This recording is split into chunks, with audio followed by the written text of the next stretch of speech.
Welcome back. We continue with Section 73 of Transfer of Property Act. Section 73 speaks about the right to proceeds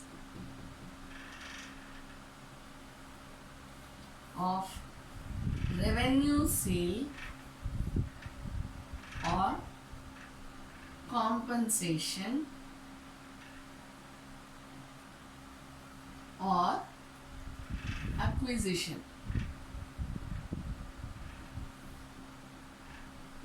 Right to proceeds of revenue sale or compensation or acquisition. Who has the right? We are reading about the rights of mortgagee. Okay? So, rights to proceeds of revenue sale or compensation or acquisition. We have already seen that the person has the right to sell the property. The mortgagee has the right to sell the property in those three instances which we have read: English mortgage, and if it is there in the mortgage deed, and if it is in the mortgage deed and the property is situated in any of the states or towns of India, right? So the proceeds means what? Whatever is the revenue which has been, the income which has been gained out of the revenue sale, okay? Or where the compensation, if the person has filed for any compensation and if there is going to be any acquisition of any other right or interest over property, then the mortgagee is entitled to the income which arises out of such revenue sale or compensation or acquisition. Okay? So now we read this: where the mortgage property or any part thereof or any interest thereon is sold. So where the mortgage property is sold as in whole or part, or any interest is sold owing to failure to pay the arrears of revenue, and such failure did not arise from any default of the mortgagee, then the mortgagee is entitled to the proceeds of the revenue sale or compensation or the acquisition. Where the mortgage property or any part thereof or any interest therein is acquired by the Land Acquisition Act. If the land property is acquired under the Land Acquisition Act or any other enactment for the time being in force, providing for the compulsory acquisition of the immovable property, the mortgagee shall be entitled to claim payment of the mortgage money in whole or in part out of the amount due to the mortgager as compensation. So see, one, where it is by revenue sale, he gets the proceeds of the amount, that we already know. Where the property is acquired under Land Acquisition Act, obviously since the mortgagor is the owner of the land, he will get a compensation amount from the government. So this compensation amount which is given to the mortgagor because of Land Acquisition Act shall be given to the mortgagee to satisfy the claim of mortgage, the mortgage money. Such claims shall prevail against all other claims except those of prior encumbrances, and may be enforced notwithstanding that the principal money of the mortgage has not become due. See, once if a person takes on mortgage, then he gives his property to the mortgagee, and there is a period for the mortgage, even though the period is not over, but the property is acquired under Land Acquisition Act. The period of payment is not over, but the property is acquired under Land Acquisition Act. So immediately upon such acquisition, the mortgagee shall get his amount. Understand? Unless there are prior encumbrances. If there are prior liabilities, then as per the land acquisition, as per this act, the prior encumbrances shall be given first, and then this mortgagee shall get the right over the proceeds. Okay? The Section 74 has been repealed. Section 75 too has been repealed by the Amendment Act. Now we go on to Section 76, which speaks about the liabilities of the mortgagee in possession.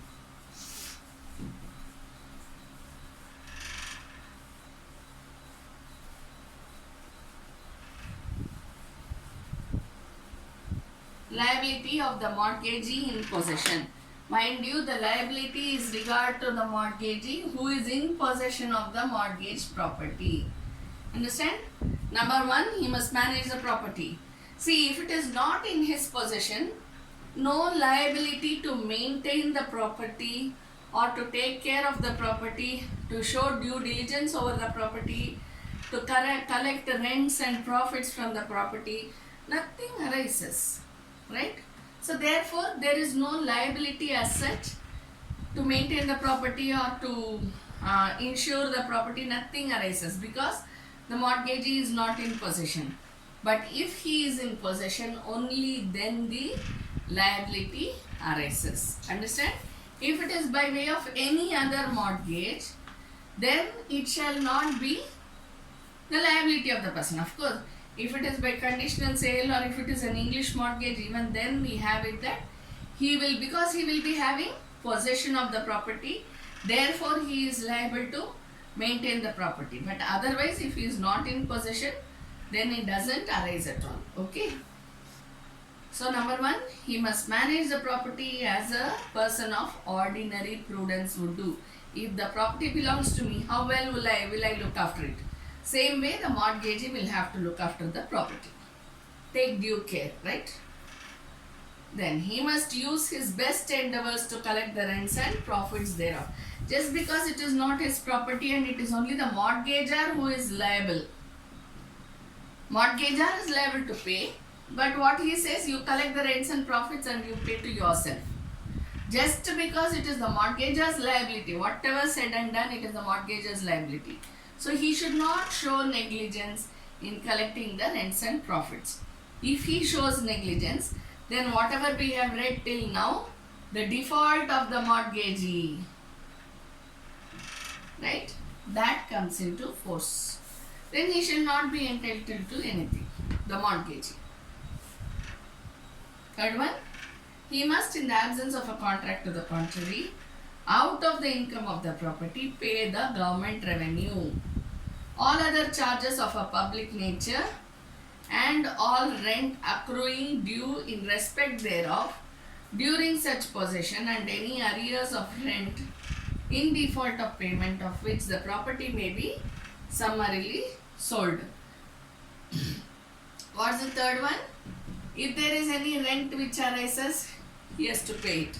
If there are any charges, if there are any taxes, if there are any public revenues,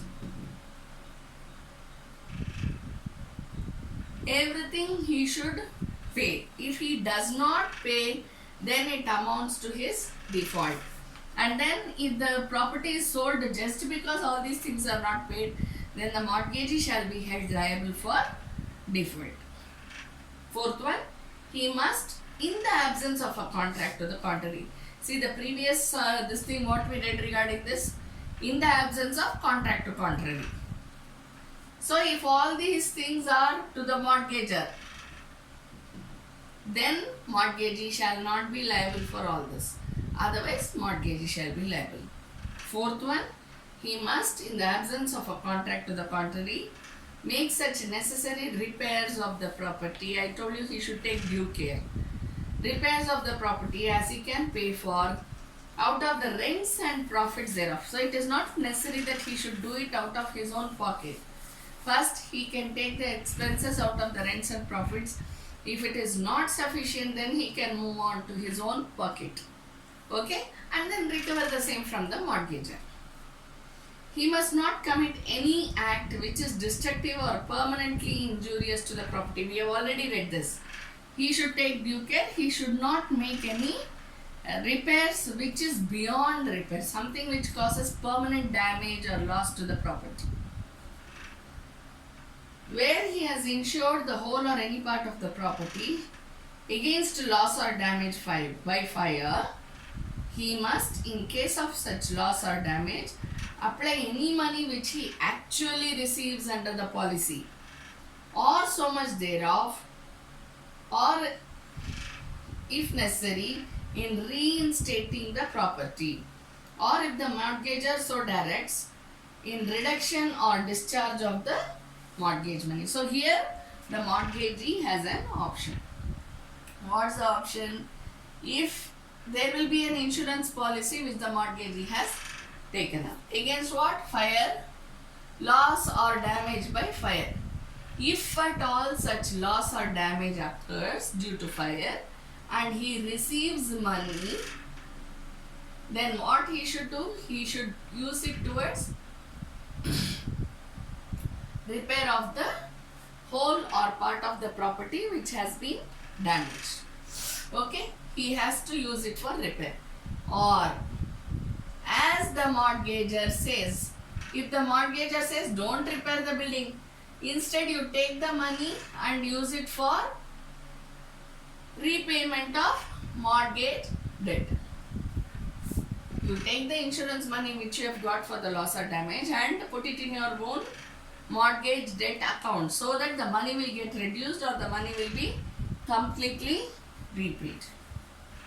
So that depends. Only if the mortgagor says so, only if the mortgagor says so, he can do it. Otherwise, he should use it for repairing the building. He must keep clean, full and accurate accounts of all the sums which he has received and spent, and give the mortgagor at his request and cost true copies of such accounts and of the vouchers by which they are supported. See, if he has paid any bills, then he should give true copy of the bill and the payment which he has made. Okay? Any payment which he has made. Thank you.